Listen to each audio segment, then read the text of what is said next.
Hello, YouTube. What do you think of when you think of inspiration? I bet you think of things that we deem inspirational, such as posters with a kitty that just says, "Hang in there," books by Deepak Chopra or Tony Robbins or the Dalai Lama, or movies such as Rudy or Schindler's List, movies that are dramas and make us cry and we go, "Hooray, they did it at the end." If you open your mind, almost anything is inspiration. You can find inspiration almost anywhere, and you will increase your chances of your life having subtle shifts or even monumental shifts. Like I did one day, from one of the most unlikeliest sources, the movie Kingpin. I was a very happy child growing up. I made friends with almost anyone. Basically, I believed that everybody liked me. I was friends with women, I was friends with boys, I was just a very happy child. Until around the age of 8 when my parents got divorced. I was what was called a mama's boy. And during that time, I felt abandoned by my mother.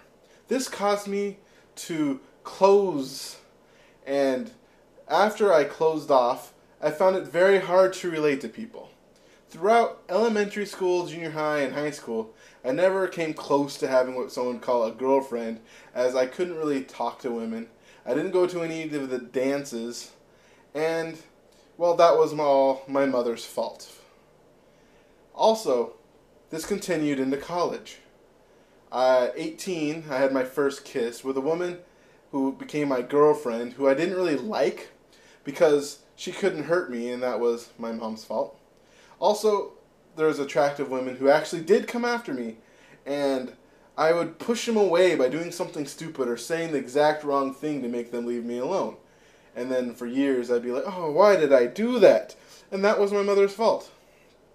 Or I would have a crush on someone, and I was like, "Oh my God, I love them. Why can't I talk to them?" Or if my mom didn't abandon me, I would be able to talk to them. There was no light at the end of the tunnel here.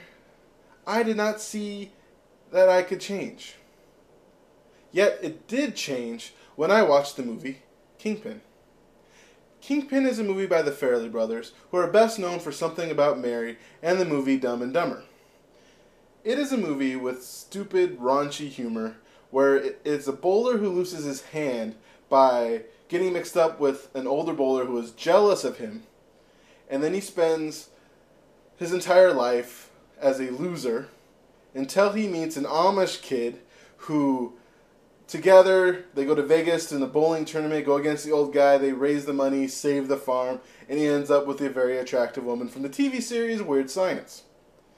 A movie that I first watched, all I thought was, wow, this is a funny movie. It had my type of humor, and it made me laugh. It was until a friend pointed out to me that he liked the movie because the younger bowler spent his entire life blaming the older bowler for ruining his life and his chance of being the best bowler ever, and took responsibility for it at the end. I did not see this from a movie with bestiality humor. So the second time I watched this movie, I was determined to see this point. The second view of the movie was very special to me. I actually saw what my friend was talking about, and then I took the next step, which was I internalized it. As I internalized it, I started to look at my life and what it meant to me. I actually remember being on my hands and knees at this point, and a flash of light happened. It was all my fault. Everything. All my problems in high school with relating people, all the problems in college, that was my fault. That was extremely freeing. I was able to take responsibility for my actions. For you see, when things were my mom's fault, I can't fix my mother. I can't change my mother. I can't change the past. What I can change is me. When I take responsibility, I have responsibility. In that moment, I had hope. From a hopelessness to hope. I saw a light at the end of the tunnel. I can change.